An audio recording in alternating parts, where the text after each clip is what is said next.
Good morning students, my name is Aniruddh and I am from Adarsh senior secondary school Khai Shergarh. तो हमारी class 10th की science का chapter second चल रहा है। आज की वीडियो में हम करेंगे different types of compounds, there chemical formulas, uses and there preparation. यानी कि अलग अलग तरह के यौगिक आज की वीडियो में हम करेंगे, उनके रासायनिक सूत्र क्या हैं, कैसे उनको बनाया जाता है और उनके उपयोग क्या क्या हैं। तो शुरू करते हैं आज की वीडियो। तो सबसे पहला जो हमारे पास कंपाउंड है यानी कि यौगिक है वो है ब्लीचिंग पाउडर, जिसको हिंदी में विरंजक चूर्ण कहा जाता है। तो ब्लीचिंग पाउडर का जो केमिकल फार्मूला है यानी कि रासायनिक सूत्र है वो है CaOCl2, ठीक है। और इसका साइंटिफिक नेम जो है वो है कैल्शियम हाइपोक्लोराइट। तो ब्लीचिंग पाउडर को कैसे बनाया जाता है? Bleaching powder is produced by the action of chlorine gas on dry slack lime calcium hydroxide. Bleaching powder को बनाने के लिए जो क्लोरीन गैस है उसकी रिएक्शन अभिक्रिया करवाई जाती है, ठीक है। यानी कि रिएक्शन होती है किसके साथ? स्लैक लाइम के साथ। स्लैक लाइम मतलब कैल्शियम हाइड्रोक्साइड, ठीक है। तो आप ये रिएक्शन देखिए, इससे आपको समझ में आ जाएगा। Calcium hydroxide plus chlorine gas, calcium hypochlorite plus water. यानी कि जब भी कैल्शियम हाइड्रोक्साइड की यानी कि स्लैक लाइम की रिएक्शन होती है क्लोरीन के साथ, ठीक है, तो क्या बनता है? ब्लीचिंग पाउडर बनता है CaOCl2। और साथ में क्या बनता है? वाटर, यानी कि जल का निर्माण होता है। तो जो कैल्शियम हाइड्रोक्साइड है उसको कॉमन नेम से हम स्लैक लाइम भी कहते हैं, ठीक है। और या फिर हिंदी में इसको कास्टिक चूना भी कहा जाता है। अब यूजेस क्या क्या हैं ब्लीचिंग पाउडर के वो हम देख लेते हैं। विरंजक चूर्ण के उपयोग। For bleaching cotton and linen in textile industries, यानी कि जहाँ पर सूती कपड़े बनते हैं या फिर लिनन के कपड़े बनते हैं, ठीक है, तो उन वस्त्र उद्योगों के अंदर ब्लीचिंग पाउडर का इस्तेमाल किया जाता है। अब ये क्या करता है ब्लीचिंग पाउडर? जो कॉटन और लिनन के कपड़े होते हैं उनको ब्लीच यानी कि उनको साफ़ करने का काम करता है। उनके अंदर जो भी कलर्स हैं उनको क्लियर कर देता है। यानी कि ब्लीचिंग पाउडर एक प्रकार से डीकलरेशन करने का काम करता है। यानी कि उनके अंदर जो भी अलग अलग तरह के रंग हैं उनको समाप्त कर देता है, उनको निकाल देता है। For bleaching wood pulp into paper industries, कागज़ जो उद्योग है उसके अंदर वुड पल्प यानी कि जो कास्ट लुगदी होती है यानी कि लकड़ी की जो लुगदी होती है उसको साफ़ करने के लिए ब्लीचिंग पाउडर का इस्तेमाल किया जाता है। As an oxidising agent in chemical industries, इसके अलावा कई इंडस्ट्रीज़ के अंदर इसका इस्तेमाल एज ए ऑक्सीडाइजिंग एजेंट के रूप में किया जाता है। यानी कि ऑक्सीडाइजिंग एजेंट क्या होते हैं? जो दूसरे यौगिकों को या दूसरे जो मॉलिक्यूल्स होते हैं उनको ऑक्सीजन देने का काम करें, ठीक है। तो ये एज ए ऑक्सीडाइजिंग एजेंट भी कई केमिकल इंडस्ट्रीज़ के अंदर उपयोग में किए जाते हैं। To make drinking water free from germs, जो पानी होता है उसको शुद्ध करने के लिए यानी कि साफ़ करने के लिए भी ब्लीचिंग पाउडर का इस्तेमाल किया जाता है। नेक्स्ट कंपाउंड है बेकिंग सोडा, ठीक है। हिंदी में भी इसको बेकिंग सोडा ही कहा जाता है।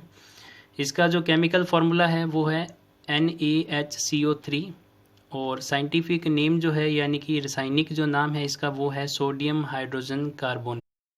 फॉर्मेशन ऑफ बेकिंग सोडा, यानी कि बेकिंग सोडे को कैसे बनाया जाता है, तो यहाँ पर एक रिएक्शन लिखी हुई है, उसको आप नोट डाउन कर लीजिएगा। NaCl सोडियम क्लोराइड, H2O यानी कि water, CO2 carbon dioxide, NH3 ammonia.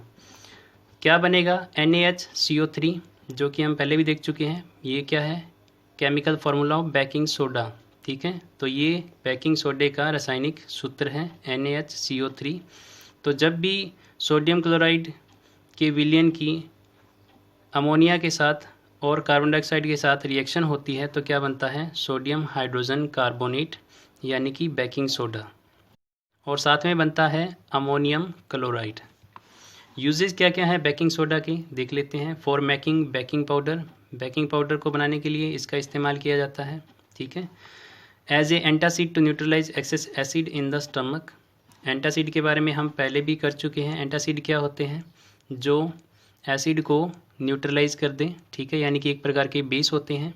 तो बेकिंग सोडा जो है वो नेचर में कैसा होता है? बेसिक होता है, यानी कि ये अक्षारीय होता है।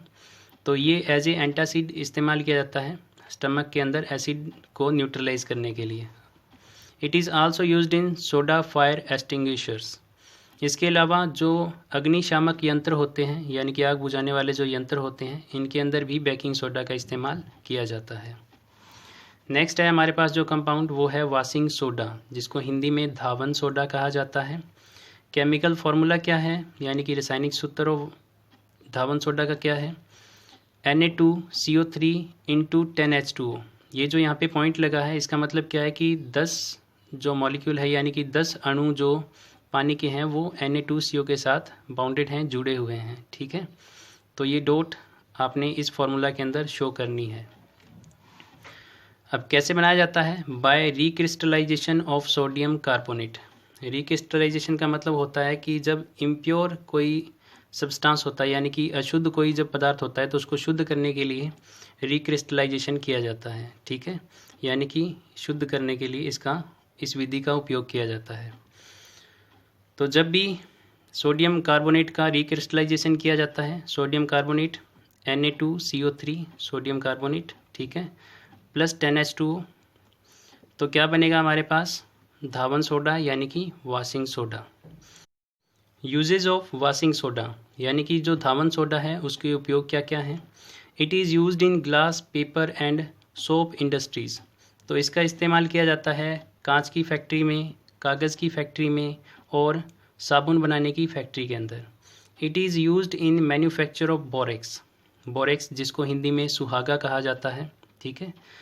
तो ये भी एक प्रकार का क्लीनिंग एजेंट होता है, साफ़ सफाई के लिए बोरेक्स का इस्तेमाल यानी कि सुहागे का इस्तेमाल किया जाता है। तो इस बोरेक्स को बनाने के लिए भी वॉशिंग सोडा का उपयोग किया जाता है। It is use to remove hardness of water, यानी कि वाटर की जो हार्डनेस होती है यानी कि जल की जो कठोरता होती है उसको समाप्त करने के लिए इसका इस्तेमाल किया जाता है। तो आज की टॉपिक्स हमारे हो चुके हैं, ठीक है। आज के टॉपिक से रिलेटेड जितने भी क्वेश्चन हैं वो आपको वीडियो के लास्ट में मिल जाएंगे, तो वहाँ से आप उनको नोट डाउन कर सकते हैं। Thank you.